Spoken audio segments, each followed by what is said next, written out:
morning, everyone, and welcome to the online service of Quimper Unitarian Universalist Fellowship, a loving, spirited, and ever more inclusive community.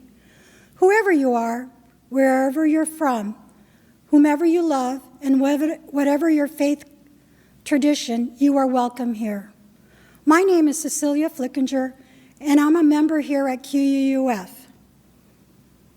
I'd like to begin this service by acknowledging that these waters, mountains, valleys, and shorelines that we inhabit are the traditional territories of the Sklallam and Chimicum peoples. We honor these indigenous people in history and those with us today, and strive to counter the harm done due to colonization. In a moment, we'll light the chalice, but first, let us settle our minds and enter this moment with the ringing of the chime.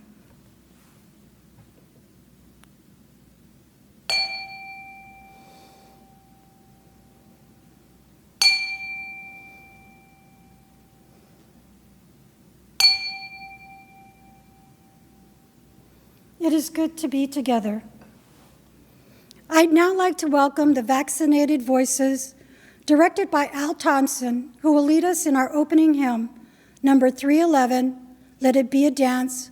We hope you join in from your homes.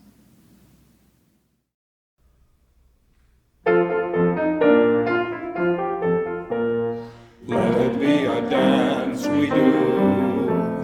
May I have this dance with you, through the good times and the bad times too.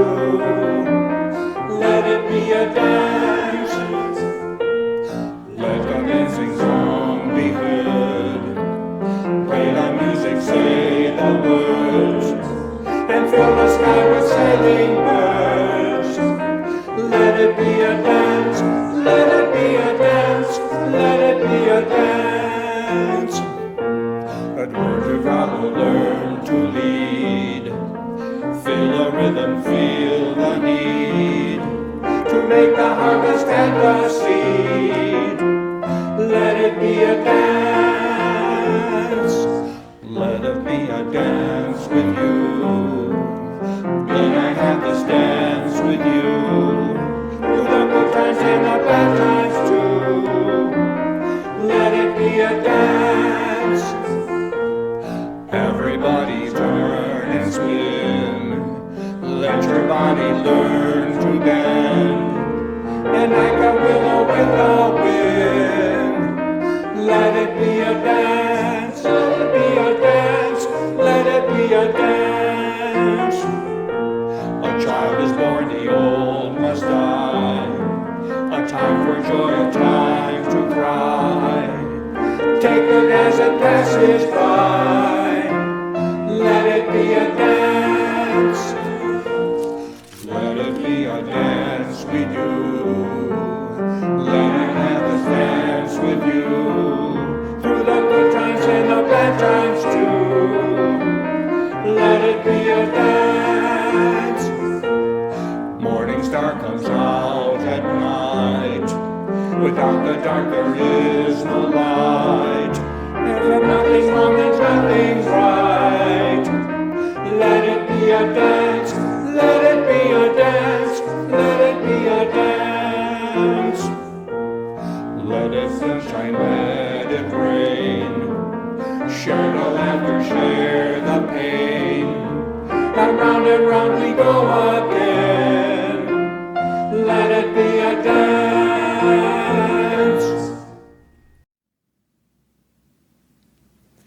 Thank you, Al, Pat, and the Vaccinated Voices. It is now time for our chalice lighting ritual. Please join me and our guest speaker, Kathy Stevenson, in our chalice lighting words. They are adapted from the Passover Haggadah. May the light we now kindle inspire us to use our powers, to heal and not to harm, to help and not to hinder, to bless and not to curse, to serve you, Spirit of freedom.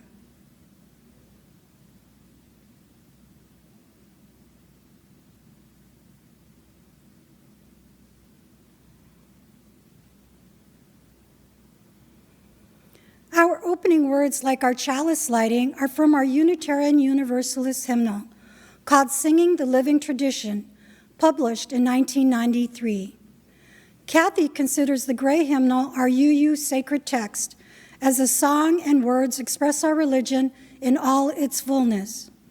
The teal hymnal, published in 2005, is full of songs that reflect changes and growth that we have exhibited as a religious community.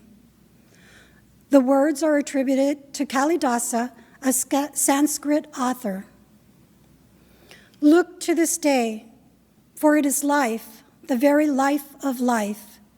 In its brief course lie all the verities and realities of your existence. The bliss of growth, the glory of action, the splendor of beauty. For yesterday is but a dream, and tomorrow is only a vision. But today, well lived, makes every yesterday a dream of happiness, and every tomorrow a vision of hope. Look well, therefore, to this day.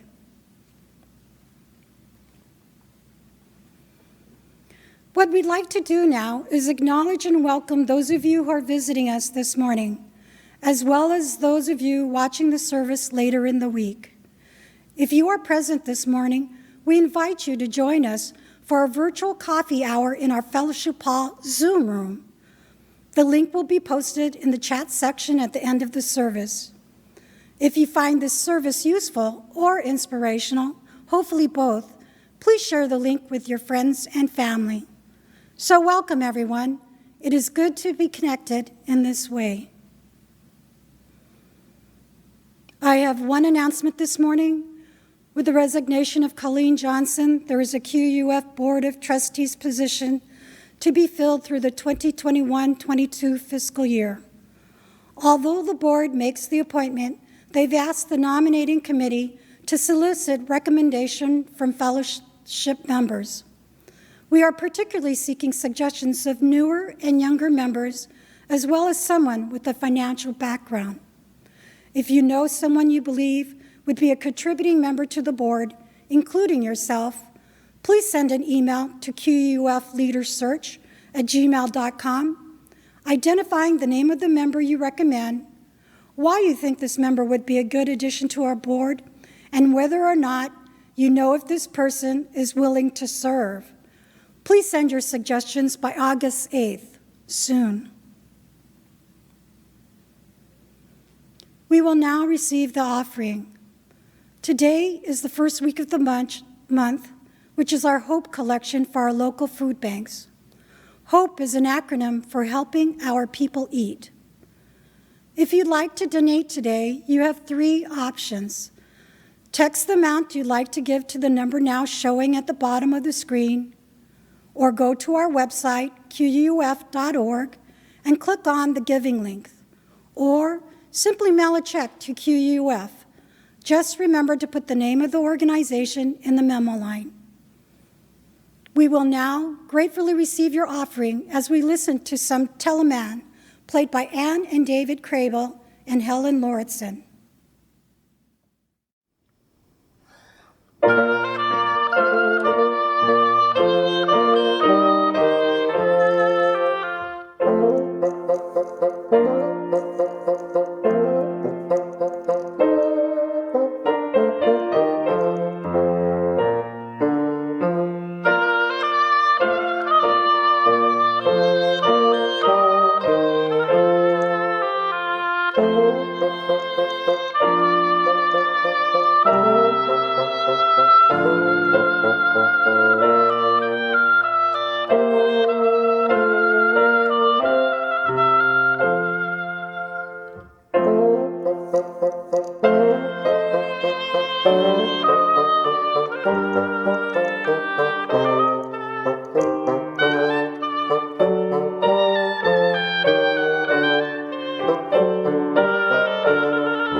We will now share our joys and sorrows, recognizing that our personal joys and sorrows are only a fragment of the joys and sorrows of the larger community of life. And thus, we place this first stone thinking in particular of the children of our community and around the world who are not yet able to receive the COVID vaccine. May all adults consider the children when making their decision about being vaccinated.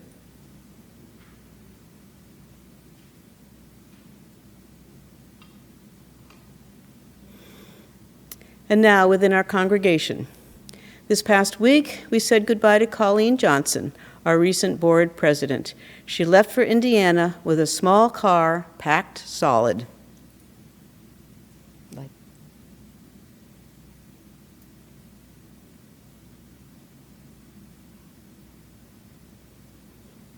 Susan Stone and Jeffrey Mather celebrated their 33rd wedding anniversary on Friday, July 30th. Happy anniversary, Susan and Jeffrey.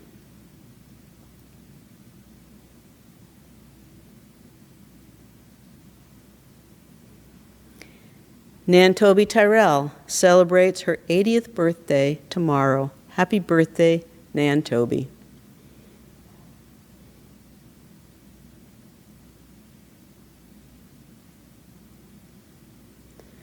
And now we place a final stone, holding in our hearts the joys and sorrows I've just shared, but also thinking of the joys and sorrows among us that are unexpressed but of no less importance.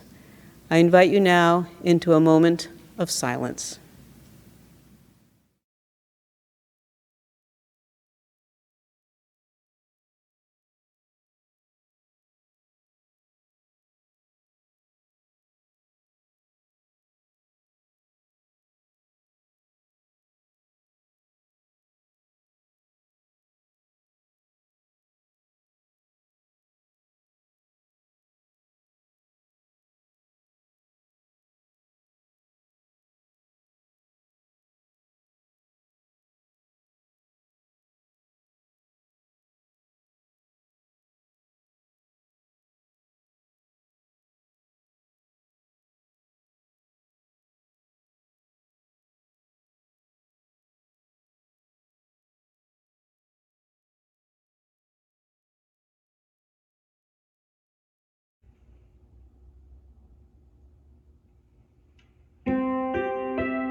The reading this morning is from the homepage of the Unitarian Universalist Association website, with a few adaptations. We are Unitarian Universalists. We are brave, curious, and compassionate thinkers and doers. We are diverse in faith, ethnicity, history, and spirituality, but aligned in our desire to make a difference for the good. We have a track record of standing on the side of love, justice, and peace. We have radical roots and a history as self-motivated spiritual people. We think for ourselves and learn what it means to be in community. We recognize how deeply life experience influences our beliefs. We need not think alike to love alike. We are people of many beliefs and backgrounds, people with a religious background, people with none, people who believe in God, people who do not, and people who let the mystery be. We are Unitarian Universalist and Buddhist, Christian, Hindu, humanist, Jewish, Muslim, pagan, atheist, and agnostic, and more. We are people of all ages, all races, all sexual orientations, and gender identities. We have diversity of education and economic experiences, as well as diverse physical abilities. We seek to welcome you, your whole self, with all your truths and your doubts, your worries and your hopes. Join us on this extraordinary adventure of faith.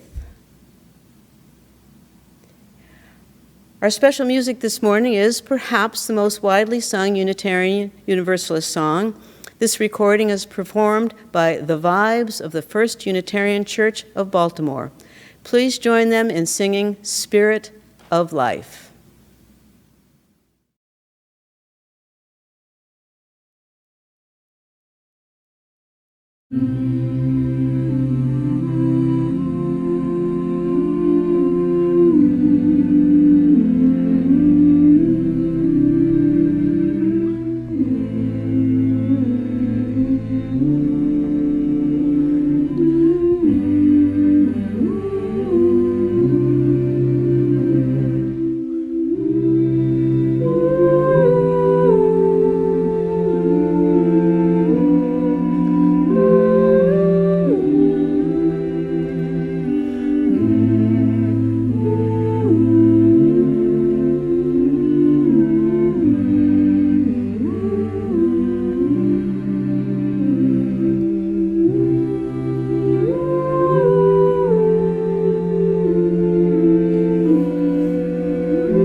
Our speaker today is Kathy Stevenson.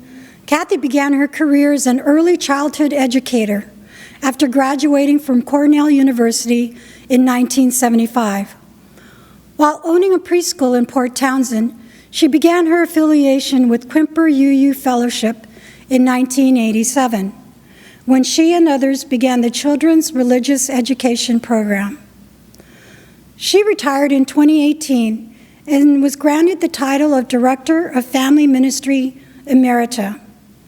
After retirement, she helped initiate our Right Relations Covenant program. She joined our Social Justice Council, and she stepped into the pastoral care team to assist QUF through the pandemic. She has been devoted to QUF for 34 years. She lives with her husband, Mike Morrissey, and has 2 sons, 2 daughter-in-laws, 1 granddaughter, 1 grandcat, and 3 granddogs.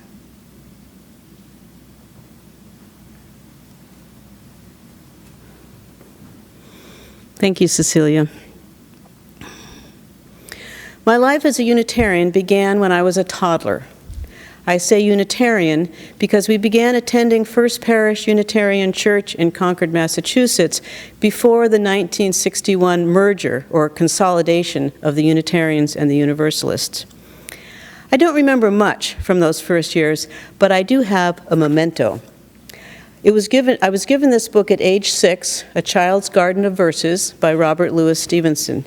The inscription reads, "To Catherine Stevenson for her good works in the first grade of the First Parish Church School, May 1960, signed by the minister." I've treasured this book and can still recite some poems that I learned as a child. I understood later that there was great significance in this book as a choice for a gift. It speaks to the new way Unitarians were teaching our religion.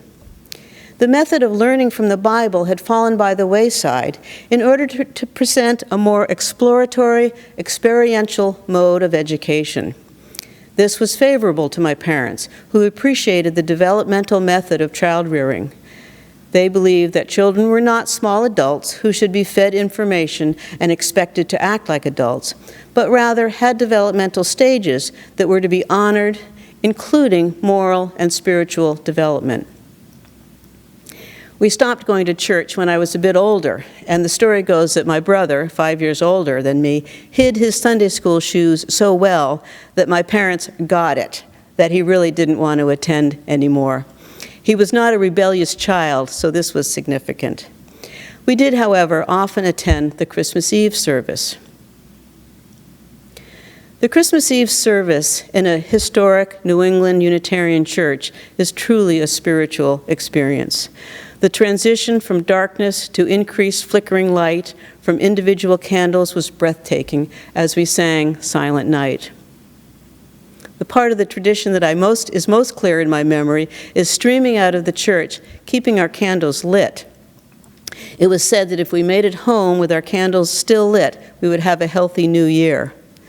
I don't recall how often that happened, but I know we did not set the car on fire, and we certainly, as a family, enjoyed that ritual.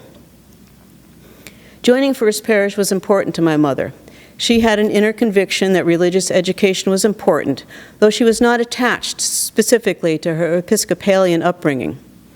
My father is a staunch humanist, sometimes atheist, sometimes agnostic. The Unitarian religion was one they could both accept. The religious element was not the important part. We never used religious language in our home, but the values, social conscience, and the moral development that came from the religion fit our family life. I re-entered church life when I was in high school. At that time, the youth group was called LRY, which stood for Liberal Religious Youth. I did not think of myself as religious. We met Sunday evenings in the parlor and had the building to ourselves. I don't recall a sense of the sacred, but I have a strong memory of feeling significant, powerful, inspired, and a sense of belonging. I had my first political campaign experience through LRY when we were trained to be door-to-door campaigners for Harry Stevens, who was running for state representative. The experience of Christmas Eve was, in hindsight, a spiritual and religious experience. There was one additional memory of significance at my time at First Parish. A neighbor, friend of my sister's and an LRY member, was killed in a skiing accident. We youth gathered soon after in a low-key memorial service for him in one of the RE rooms. The Beatles song, "In My Life," was played on the record player.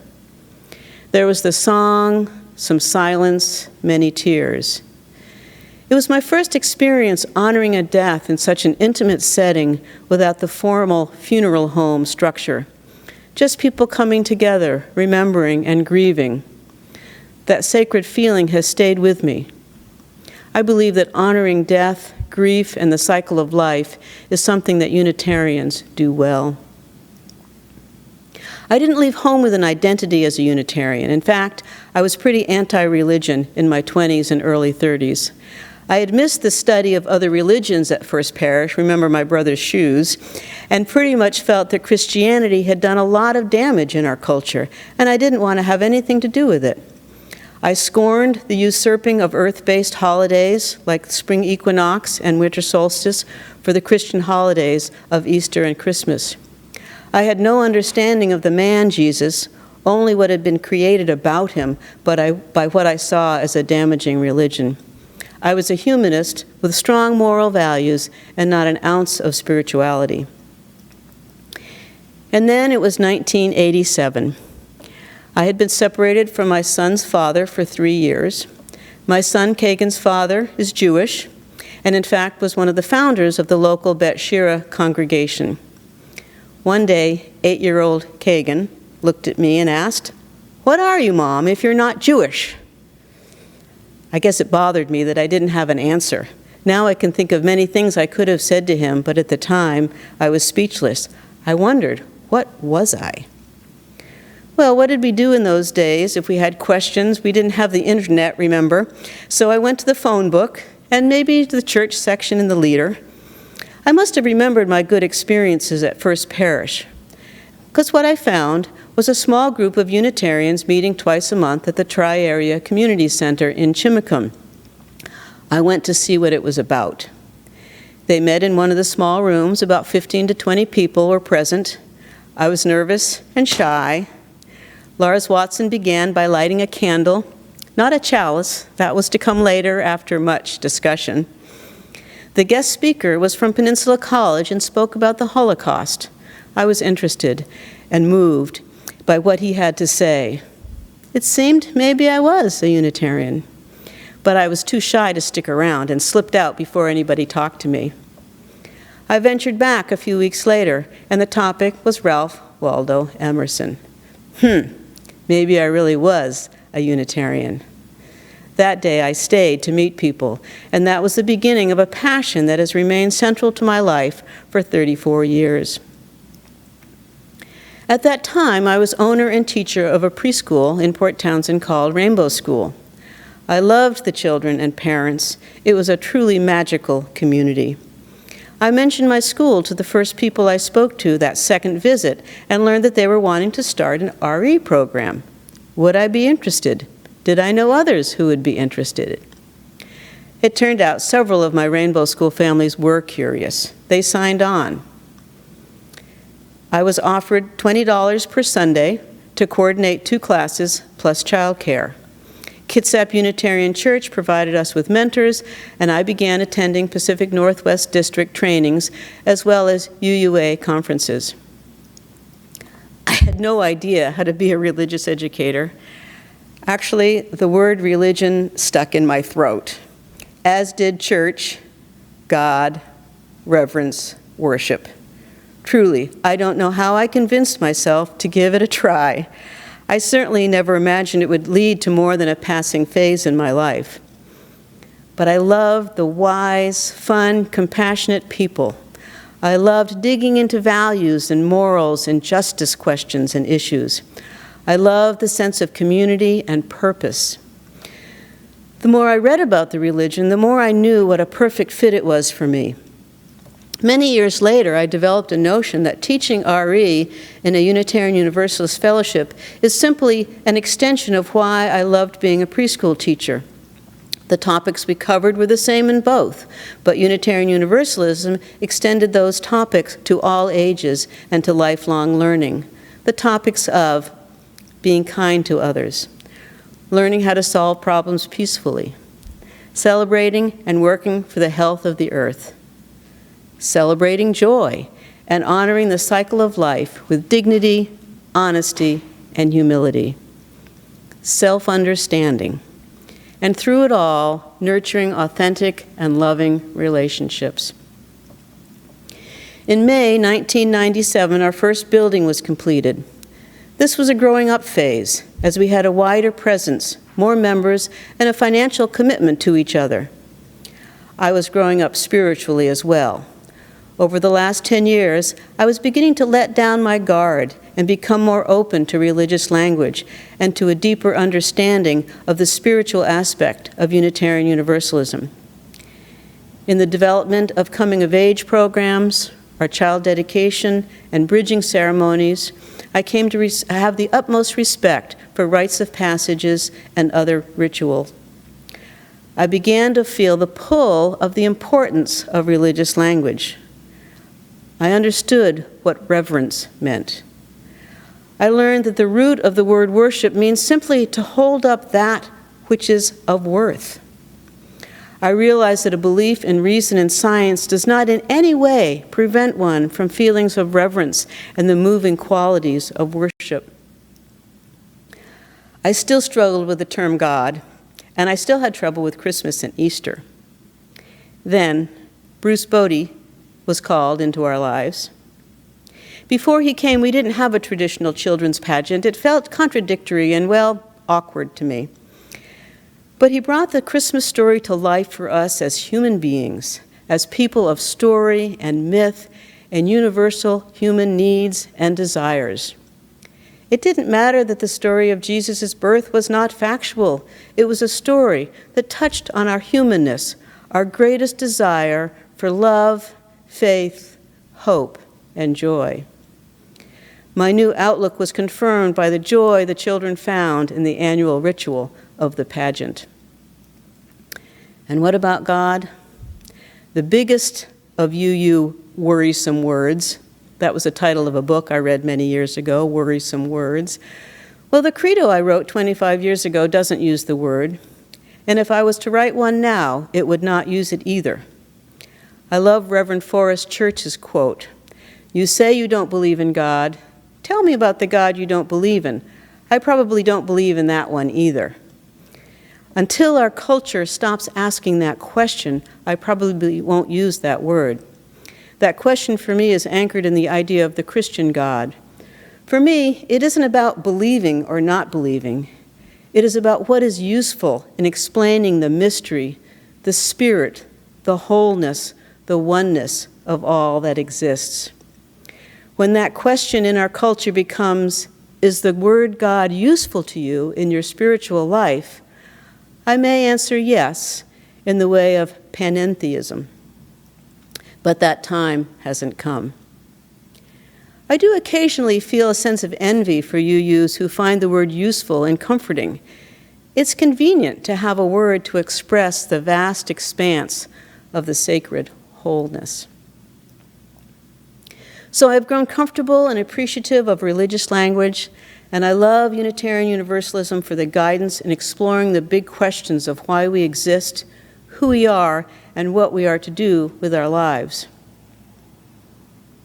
Which brings me to the constant throughout my life, the aspect of our religion that has always spoken to the deep compassion I have for people. I have an early memory, age 7, of being asked what I wanted to be when I grew up, and I answered, I want to be a social worker in an orphanage. Now, I don't know how I knew what a social worker was, but I certainly knew what orphanages were from stories my parents read to us. I was often moved to tears hearing and then reading about children with hardships, sadness, grief, and emotional pain. I was moved deeply by the injustice and challenges that people encounter. Unitarian Universalism is the religion for me. No creed or dogma, but 7 statements of principles that we covenant to affirm and promote. I don't think we hear them enough. The inherent worth and dignity of all people. Justice, equity, and compassion in human relations. Acceptance of one another and encouragement to spiritual growth in our congregations. A free and responsible search for truth and meaning. The right of conscience and the use of the democratic process within our congregations and in society at large. The goal of world community with peace, liberty, and justice for all, and respect for the interdependent web of all existence of which we are a part. I've often said that my favorite holidays are Dr. Martin Luther King Day and Earth Day. They reflect both my love and care for the environment and my yearning for peace and justice. Writing and delivering curriculum on these 2 topics was one of the many highlights of my work as Director of Family Ministry at QUF. As the years rolled on, however, I felt something was missing. I sensed that talking about stereotyping and prejudice, learning about other religions and ways of being, just wasn't enough. In 2017, I began a new episode in my life journey. It began with a reading of the book by Debbie Irvine, Waking Up White. It was a jaw-dropper. I knew I had white privilege, but until I read that book, I didn't understand what that meant. I had grown up in Concord, Massachusetts, a town with excellent schools and opportunities. But I never considered the relationship of that opportunity to my father receiving the GI Bill, and that being white, he could choose to live wherever he wanted. No redlining, and a bank eager to give him a mortgage. In addition, his first car was purchased with funds inherited from his grandfather, a modest inheritance, but nonetheless a helping hand. A black man serving in the Marines beside my father would not have the same opportunities. I had never considered myself a part of a race. I never considered the extent of the advantages, safety, health, wealth, opportunities that I had because I was white. Again, I knew I had privilege, but I only knew superficially what that meant. I remembered back to 1995. There was a program from the UUA called Journeying Towards Wholeness, A Path to Anti-Racism. At the time, I was on the Pacific Northwest District RE Committee. I couldn't begin to get a handle on how I would incorporate that into my program in a community with so few black people. I was intimidated, I felt inadequate, and I shied away from the program. There were plenty of other topics I could cover with the children, and in essence, I dodged the complexity of racism. Again, 2017 was pivotal for me. My professional colleagues were reading the book White Fragility by Robin DiAngelo. I picked it up and put it down several times.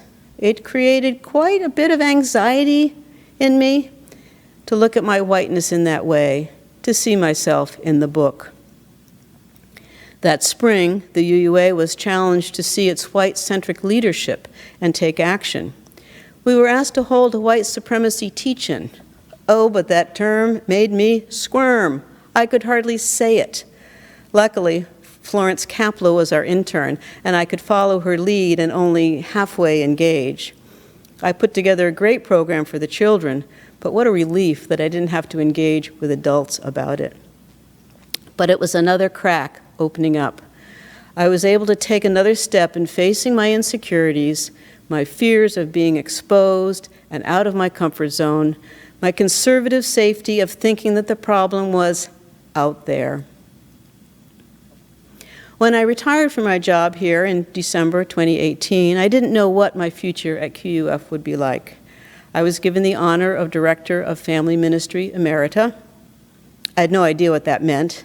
I knew I had to step aside from the children's program. That is a professional requirement in our denomination with very sound reasoning.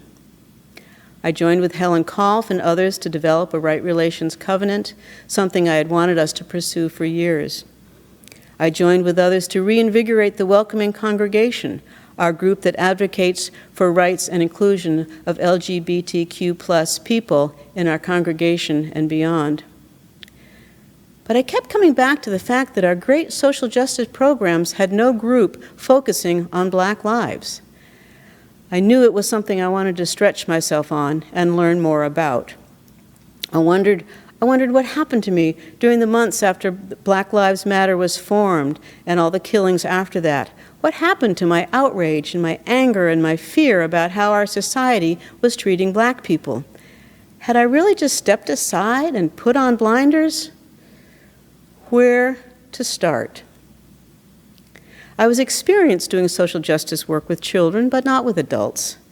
I advertised in our update, early 2020, for people interested in a book group on Black lives. It seemed a safe, easy way to begin.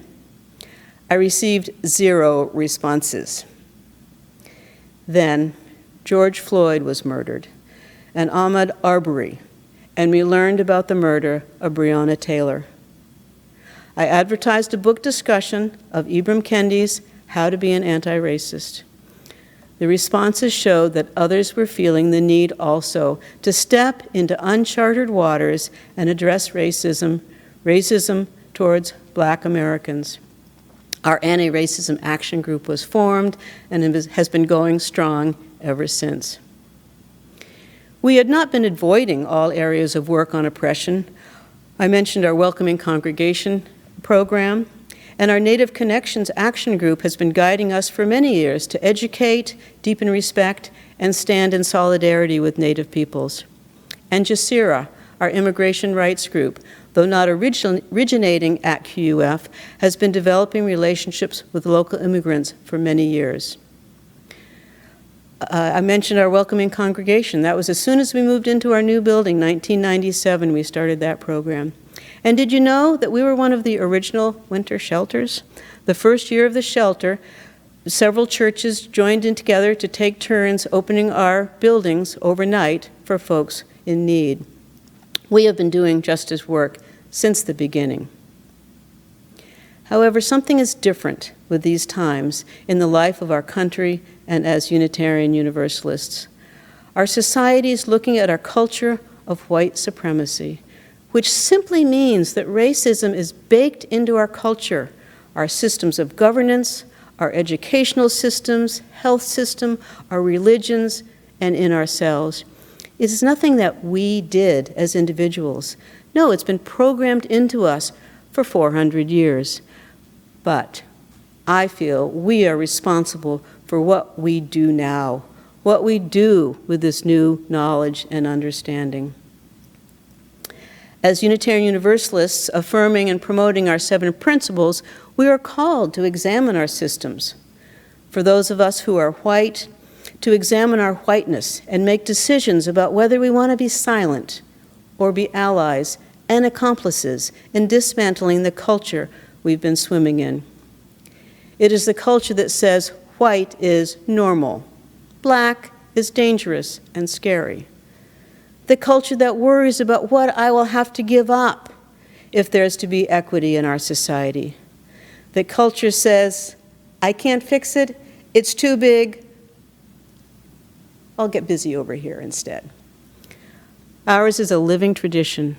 I am a UU because I believe that in community with each other, we can find many ways to make a difference. In ourselves, with each other, and for those in our society who have not been treated with justice and equity. Much as I love our 7 principles, I believe they fall short of verbs and actions. I affirm and promote all of them, but I want action like we're seeing in the proposed 8th principle. When I first heard it, I thought it was too long, too complex, not a consistent format with the other 7. I've heard others have the same response. Also, the question of what is beloved community came up for me.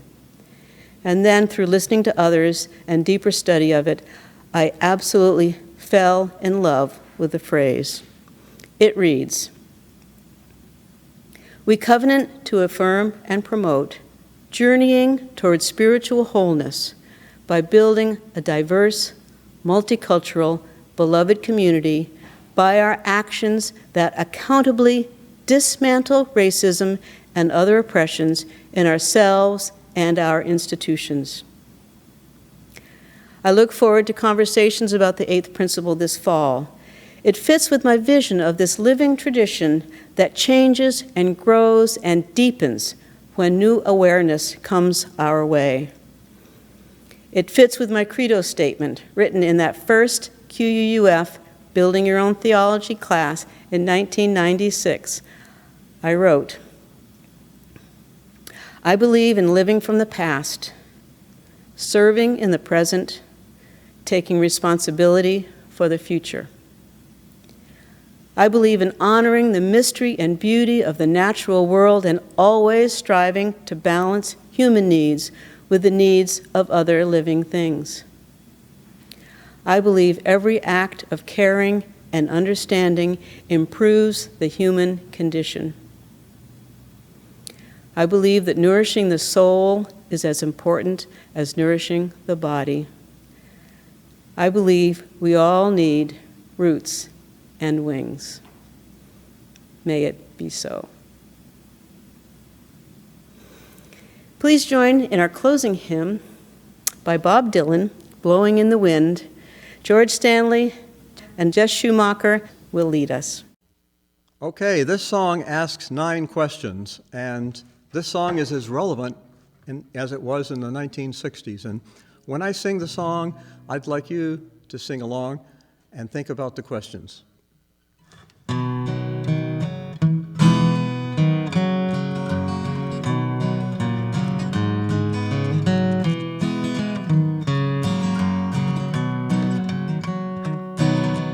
How many roads must a man walk down before you call him a man?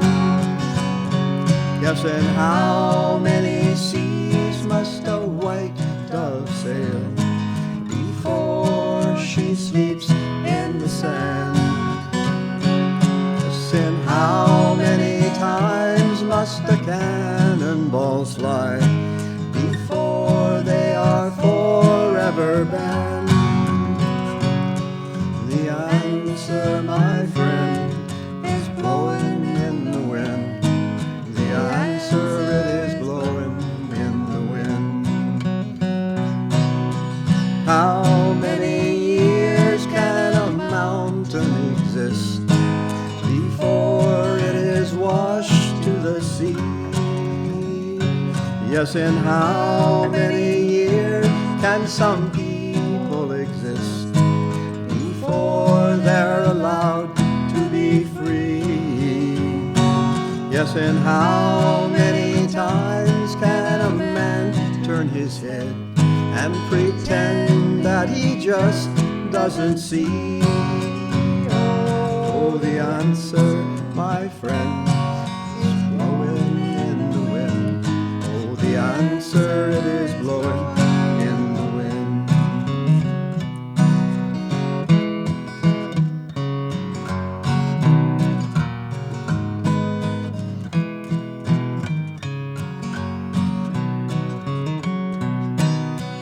How many times must a man look up before he can see the sky?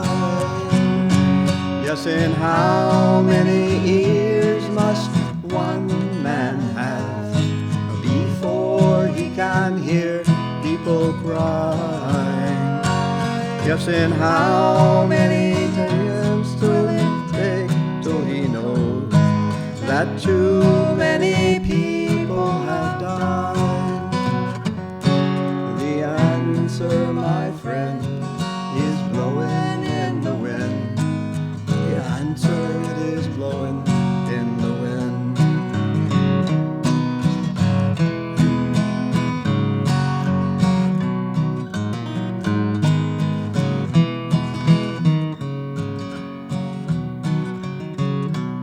Oh, the answer, my friend, is blowing in the wind. Oh, the answer, it is blowing in the wind. The answer, my friend, is blowing in the wind. The answer is blowing in the wind.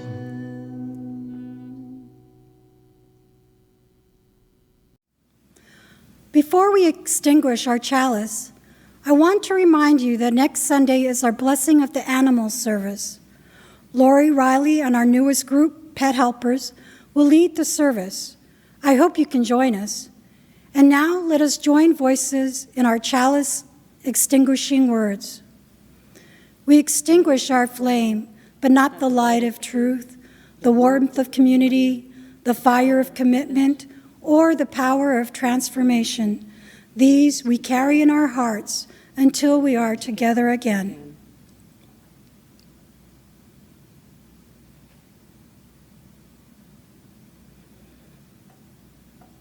We hope you'll join us for our virtual coffee hour. What you can expect is to be placed in a Zoom room with one of our coffee hour hosts who will facilitate personal check-ins, as well as reflection questions on the sermon topic. I hope to see you there. But first, let us turn our attention to Pat Rodgers, who will now perform our postlude.